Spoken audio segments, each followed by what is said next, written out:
Something is happening in Mason, Ohio, and the tournament itself cannot explain it away. Flags are already being packed. Chants are already being rehearsed. And somewhere inside the operations office of one of the biggest events on the entire tennis calendar, staff are preparing for a level of noise they did not create and cannot fully control. Why does one 21-year-old, with no Grand Slam title to her name, generate this kind of gravity before she has even walked onto the court? Why did the tournament itself, in its own official announcement, single her out by name? And what happens when the loudest crowd in the building collides with the most unforgiving, star-studded draw of the season? Stay with this, because the answer is bigger than one player. It is about to become one of the defining stories of the entire hardcourt season. Call her Alex. Not a surname, not a headline, just Alex. The way an entire nation has started saying it, like she belongs to them personally. And in a matter of days, she walks into the Cincinnati Open, a tournament that does not need a new star.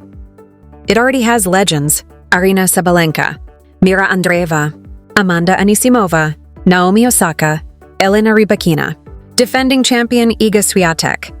This is not a stage where a hot streak can hide. This is a stage that exposes everything.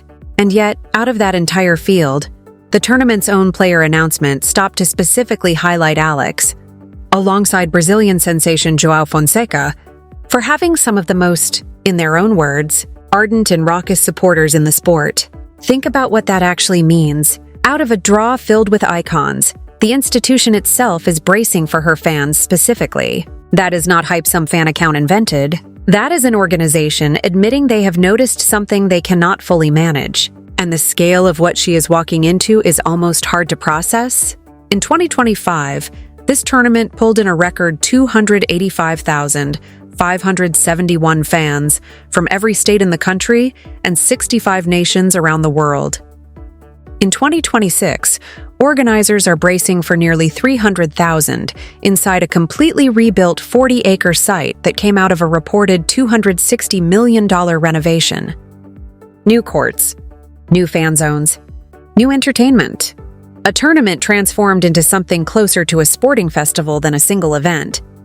Qualifying begins August 11th. The singles finals arrive August 23rd. And somewhere inside that massive, rebuilt ecosystem, a Filipina walks in carrying the accumulated hope of a country that has waited generations for a moment exactly like this one. But here is where the tension actually lives, and it is worth sitting with for a second. None of this guarantees anything. Flags do not return serves. Chants do not save a match point. If Alex walks into Cincinnati and loses in the first round, all of this noise evaporates into nothing. Just another promising story that stalled the moment it mattered most. So why does anyone believe otherwise? Because weeks earlier in Washington, this exact question was already put to the test, and the answer was almost violent in how clearly it was delivered. Before that tournament even began, the chairman revealed that nearly 80% of ticket inquiries that month were not about the event itself. They were about one specific question: when is Alex playing? That is not the level of attention given to a player still building her name. That is the level of attention given to someone who has already become an event unto herself. And then she nearly blew it. In her opening match, against former world number 4 and Olympic gold medalist Zheng Qinwen, she lost the first set, then fell behind in the second. For a moment, it looked exactly like the story everyone secretly feared, the hype outrunning the results. And then, quietly, almost invisibly, something shifted. She clawed her way through, forced a decider, and dismantled Zheng in the third set, 6-1. Not a scare, a statement. The crowd got louder after that win, not before it. That order matters more than almost anything else in this entire story, because belief that is earned survives losses. Belief that is only borrowed from hype does not. She kept earning hers, match after match, until she reached a final that had no business feeling inevitable, against Jessica Pegula, a former world number 3, a Grand Slam finalist, someone who had spent years in rooms Alex was only just being invited into. She dropped the first set. Then the skies opened and rain delayed the match. If you know anything about tennis, you know rain delays are dangerous in a specific, cruel way. They do not just pause a match, They pause a mind mid-fight and force it to sit alone with every doubt it was trying to outrun. Players have lost matches during rain delays without hitting a single extra shot, simply because their nerves unraveled in the silence. So what did Alex do when the covers came off? She did not hesitate. She took the second set and then closed the third with a ruthless, almost merciless 6-love. Not scrape through, closed, against a former top 3 player. In a final. After a rain delay, and when the last ball landed, something happened that had never happened before in the history of the sport. She became the first Filipina to ever win a WTA Tour-level singles title, an entire country's tennis history, rewritten in one final set. But greatness does not reward you with rest. It rewards you with higher stakes, because now, every tournament she enters is no longer a chance to surprise people. It is a chance to disappoint them. Before a title, a deep run feels like magic. After a title, anything less than magic can feel like failure. And that is the exact trap waiting for her in Cincinnati, on a far bigger stage than Washington ever was. Because this backstory did not start there either. Rewind further to Wimbledon, on grass, where the entire foundation of this phenomenon was actually built. Alex became the first player from the Philippines to ever reach the second week of a Grand Slam singles draw in the Open era, not the first to win a round. The first ever in the modern history of the sport to survive long enough to see the second week. And then came the moment that turned a good tournament into a legend in the making. On center court, one of the most intimidating stages in all of sport, she faced defending Wimbledon champion Iga Swiatek, and she beat her. 7-6 in a first-set tiebreak that stretched to 9 points, then 6-2 to close it out. Not a near upset. A win, on center court, over a defending champion. She later described looking into the stands during that tournament and seeing something she had not expected. A crowd that felt almost like a full house of Filipinos, despite Wimbledon tickets being some of the hardest in the world to obtain. Think about the logistics hidden inside that sentence. People organizing, people flying across the world, people finding a way into one of the most exclusive venues on the planet just to be near her when it mattered. That is not casual fandom. That is identity. And identity-based support behaves completely differently than results-based support. Results-based fans disappear the moment you lose. Identity-based fans show up anyway because they were never only cheering for a scoreline. They were cheering for what she represents. A country that has produced legendary boxers and basketball stars, but rarely, if ever, tennis players capable of standing shoulder to shoulder with the very best in the world.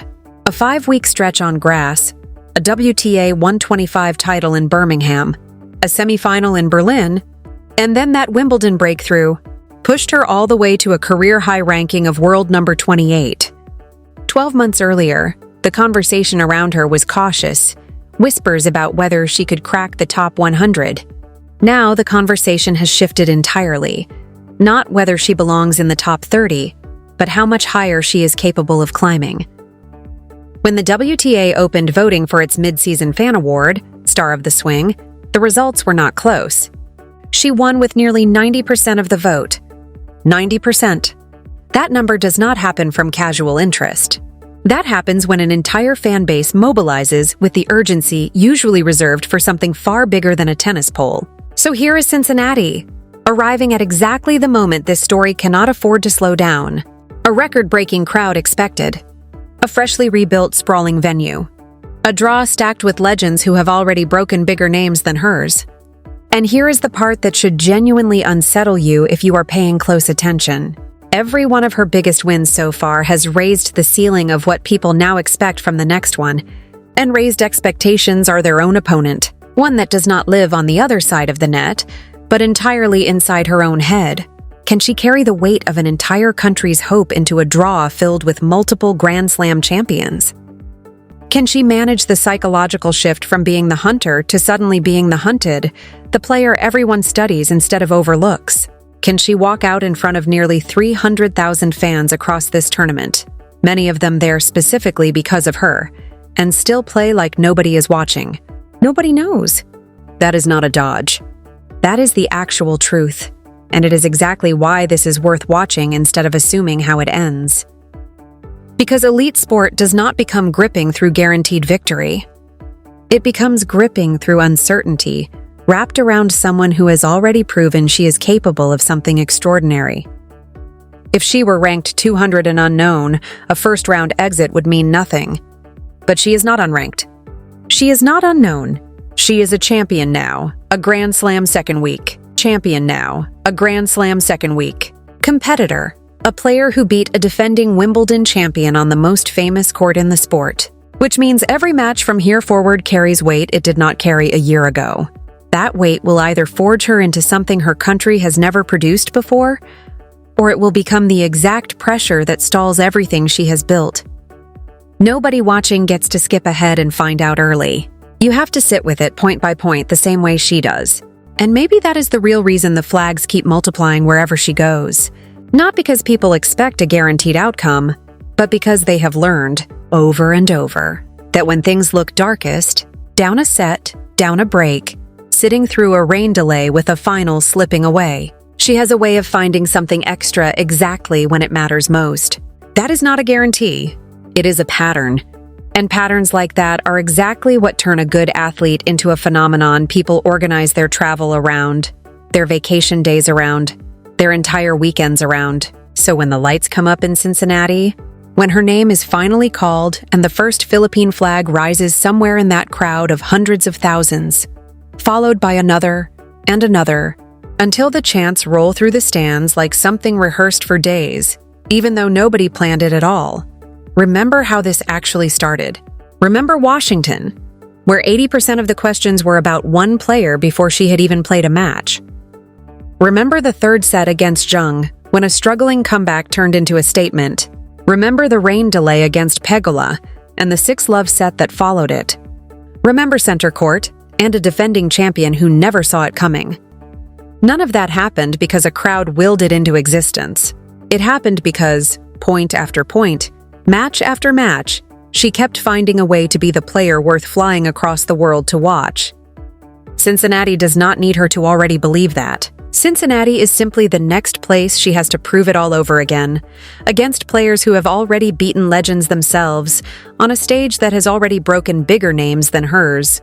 Whether she wins the whole tournament or loses in the very first round is honestly not even the most interesting question anymore. The most interesting question is what she does in the moment right before the pressure becomes unbearable, that split second between the crowd going silent and the ball leaving her racket. That is where every one of her biggest wins has actually happened.